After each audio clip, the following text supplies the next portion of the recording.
جیسے 25 دسمبر ہے، 25 دسمبر کو کرسمس منایا جاتا ہے، نمازیوں نے بھی سوال کیے ہیں کہ کیا کیک کاٹنا چاہیے، وہاں جانا چاہیے، مبارکباد دینی چاہیے۔ تو میرے بھائیوں یہ مسئلہ یاد رکھیں، سارے مسئلوں سے پہلے بس آپ اتنا ہی یاد رکھ لیں کہ مبارکباد کا جو لفظ ہے نا، یہ ہے کسی کو دعا دینا۔ کیا ہے؟ سارے بولے کیا ہے یہ؟ دعا دینا۔ ہم کہ جب کسی کو مبارکباد دیتے ہیں اس کا مطلب یہ ہوتا ہے کہ اللہ تمہیں برکت دے، اللہ تمہیں بلائیاں دے۔ تو آپ اپنے ضمیر سے پوچھیں میرے بھائیوں، کیا آپ کا ضمیر آپ کو اس بات کی اجازت دیتا ہے کہ آپ کسی کافر کو برکت کی دعا دیں؟ آپ کسی کافر کو بلائیوں کی دعا دیں؟ کیا آپ کو آپ کا ضمیر اجازت دیتا ہے؟ ہمارے بزرگان دین نے، علماء کرام نے یہی جو ہے سبق ہمیں دیا ہے کہ ان کی جو عبادت گاہیں ہیں وہاں جانا بھی حرام ہے، اور ان کے لیے دعا کرنا بھی حرام ہے، اور ان کے جتنے بھی مذہبی تہوار ہیں ان کو اچھا سمجھنا اور تعظیم ان کی کرنا یہ بھی کفر ہے۔ یہ کیا ہے؟ کفر ہے۔ اور ان کے مجمع کو بڑھانے کی نیت سے جو جاتا ہے یہ بھی کیا ہے؟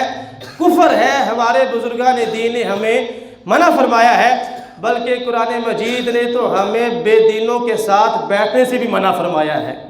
قرآن مجید میں اللہ پاک ارشاد فرماتا ہے وَإِذَا رَأَيْتَ الَّذِينَ يَخُوضُونَ فِي آيَاتِنَا فَأَعْرِضْ عَنْهُمْ حَتَّى يَخُوضُوا فِي حَدِيثٍ غَيْرِهِ۔ اللہ فرماتا ہے جب تم ایسے لوگوں کے پاس بیٹھ جاؤ جو ہماری آیتوں کے بارے میں بےہودہ باتیں کرے تو پھر ان سے منہ پھیر لینا۔ بے دینوں کے پاس بیٹھنے سے ہمارے رب نے ہمیں منع فرمایا ہے میرے بھائیوں، تو ہم کافروں کے پاس، بے دینوں کے پاس کیوں بیٹھ جائیں؟ ہم کیوں وہاں پر جائیں؟ ہم کیوں ان سے یاریاں لگائیں؟ کیوں ان سے دوستیاں لگائیں؟ یہ بات یاد رکھیں، انسان جس کے ساتھ بیٹھتا ہے نا اس کا رنگ اس میں چڑھتا ہے۔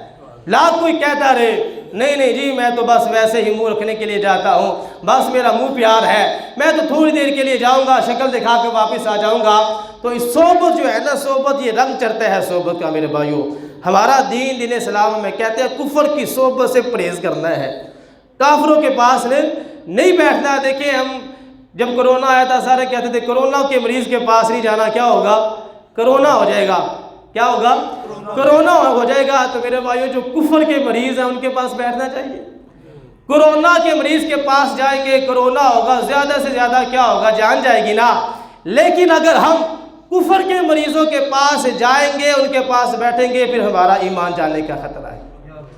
آج کل لوگوں نے یہ رواج بنا رکھا ہے، مبارکبادیں دیتے ہیں اور جاتے ہیں، کیک کاٹتے بھی ہیں، کیک کھاتے بھی ہیں، اور دلیل پتہ کیا دیتے ہیں جی اسلام رواداری کا درس دیتا ہے۔ اسلام بڑا نرم دین ہے، یہ مولویوں نے سختیاں کی ہیں، اسلام تو رواداری کا درس دیتا ہے۔ میں کہتا ہوں میرے بھائیوں اس کائنات میں ہمارے پیارے آقا صلی اللہ علیہ وسلم سے بڑھ کر کون ہے جو رواداری کا درس دینے والے ہیں؟ سرکار سے بڑھ کر کون ہے اس دنیا میں جو اخلاقی اقدار سکھانے والے ہیں؟ میں آپ کو بتاتا ہوں 13 سالہ مکی دور کے اندر، کتنے سالہ؟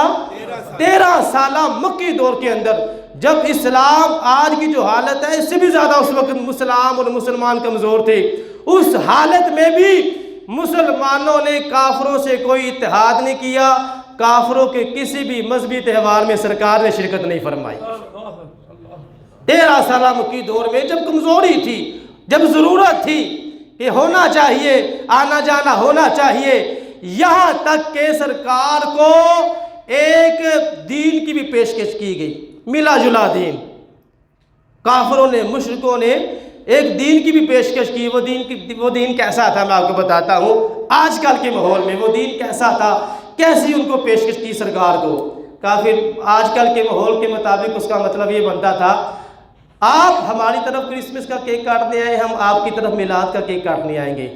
آپ ہماری طرف ہولی منانے آئے، ہم آپ کی طرف عید منانے آئیں گے۔ آپ ہمارے بتوں کی کبھی کبھی پوجا کر لیا کریں، ہم کبھی کبھی آپ کے رب کی عبادت کر لیا کریں گے۔ انہوں نے مشترکہ دین کی بھی پیشکش کی حضور کو۔ اللہ پاک نے قرآن مجید میں سورہ کافرون نازل فرما دی اور ارشاد فرمایا اے میرے سونے پیارے محبوب صلی اللہ علیہ وسلم، ان کافروں کو سنا دے یہ میرا اعلان، لکم دینکم ولی دین، اور کافروں تمہارے لیے تمہارا دین ہے، ہمارے لیے ہمارا دین ہے۔ تمہاری اور ہماری راہیں جدا جدا ہے، جب ہم حق پر ہیں تم حق کو قبول نہیں کر رہے تو ہم تمہارے باطل کو کیسے مان لیں؟ تو میرے